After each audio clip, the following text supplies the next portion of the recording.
మంత్రి గారు ప్రభుత్వం సబ్సిడీ కేవలం 25 రూపాయలే. 876 రూపాయలు పర్ ప్రభుత్వం సబ్సిడీ కేవలం 25 రూపాయలే.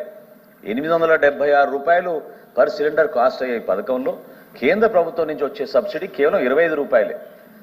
మన రాష్ట్రంలో 851 రూపాయల చొప్పున ఈ సిలిండరు ప్రతి జిల్లాలో కూడా నేను చేస్తున్న ఈ కార్యక్రమం అద్భుతంగా మేము ప్రజల్లోకి తీసుకెళ్లగలుగుతున్నాం. మహిళలందరూ కూడా చాలా మనస్ఫూర్తిగా వాళ్ళ ఆరోగ్యం గతంలో దీపం పథకం ప్రారంభించినప్పుడు మహిళలనే దృష్టి పెట్టుకుని ఆ రోజున గౌరవ ముఖ్యమంత్రిగా చంద్రబాబు నాయుడు గారు దాన్ని తీసుకొచ్చారు. ఆ పథకాన్ని మహిళలకి ఆరోగ్య సమస్యలు ఉండకూడదు, ప్రతి ఇంట్లో కూడా ఆర్థిక భారం తగ్గించాలనే ఉద్దేశంతో అదే చెప్తున్నా అధ్యక్ష, 2 సార్లు చెప్పాను అధ్యక్ష, అదే చెప్తున్నా అధ్యక్ష, 2 సార్లు చెప్పాను అధ్యక్ష.